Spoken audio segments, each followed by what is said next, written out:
Well, this is looking very interesting, isn't it? It says here that 4 in 10 Tory members back a merger with Reform UK, which led me into imagining the rather surrealistic prospect of the Conservative and Unionist Party joining up with the Reform Party to create, well, I don't know what, the Reformed Conservative and Unionist Party.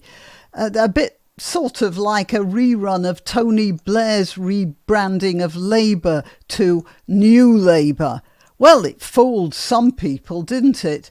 And that would give us the Reformed Conservative and Unionist Party with, of course, Nigel Farage at its head as the prospective Prime Minister. It won't happen that way, of course, but in these dark times and with the Labour Party's determination to close down all the pubs, which are actually the last bastion of local debate in this country, well, we have to get our levity any way we can, can't we? I'm Granniopteryx. I'm on YouTube, Rumble, BitChute and Minds.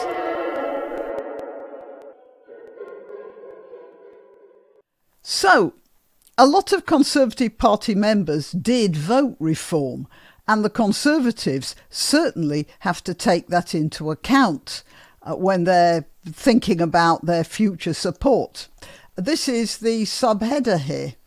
Tories saw draining of support to Reform at general election, with 25% of 2019 Conservative voters switching allegiance. The most important part of this whole article is that message.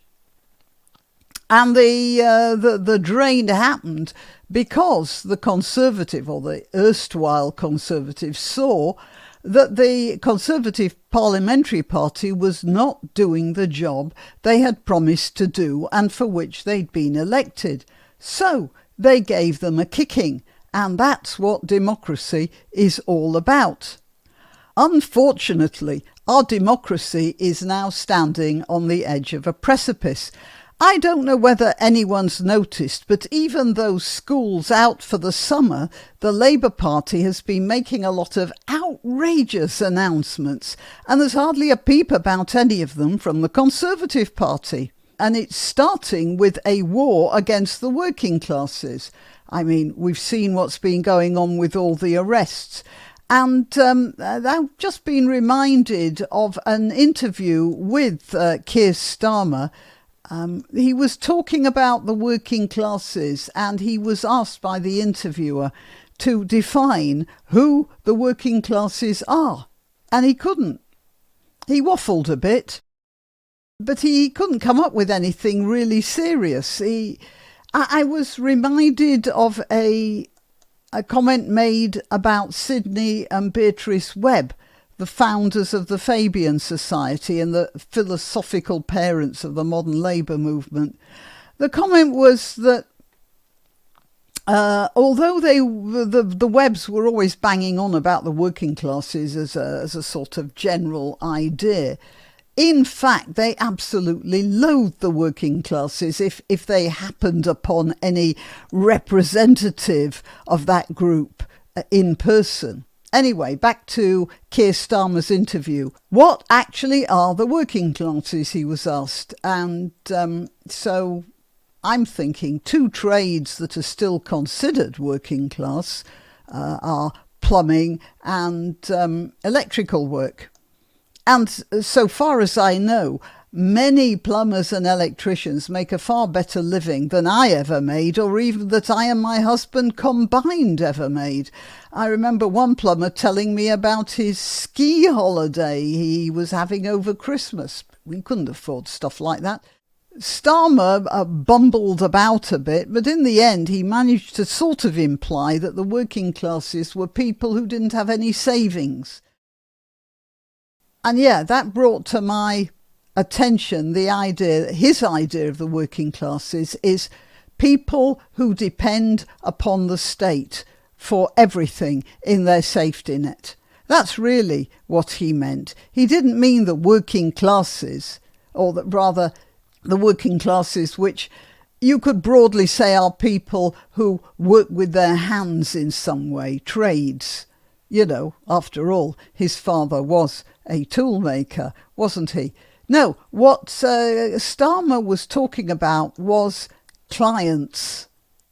That's the way the Labour ethos goes now. They just want to create a whole class of people who owe everything they have to the state. Anyway, I digress. Let's get back to the Reform and to Reform UK and the Conservative Party. At present, the Labour Party are gearing up to dismantle Britain, and they're doing it using lies and lawfare. And what's the Conservative Party doing about that? Where are they? What are they saying? What sort of fuss are they making?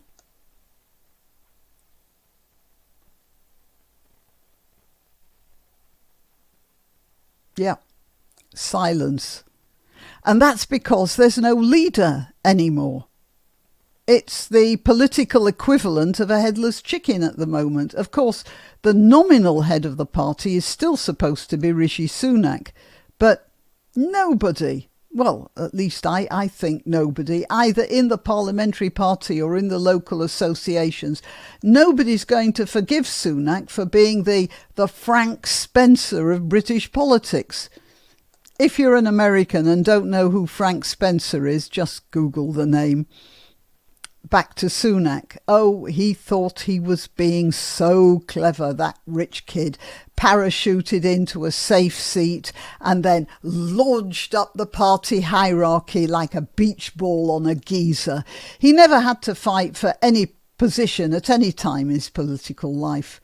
And so, since everything had been so easy for him, he thought it would be easy again. He was being so smart, catching the Reform Party flat-footed with a quick election and completely unable to see that it was the Conservative Party he was catching flat-footed. Yeah, for sure, the Conservatives would have lost in November just as they did in July, but perhaps with some preparation, not quite so badly as they did.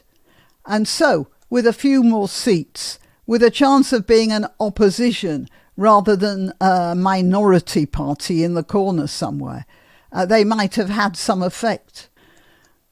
So, anyway, would there be any prospect of Reform and Conservative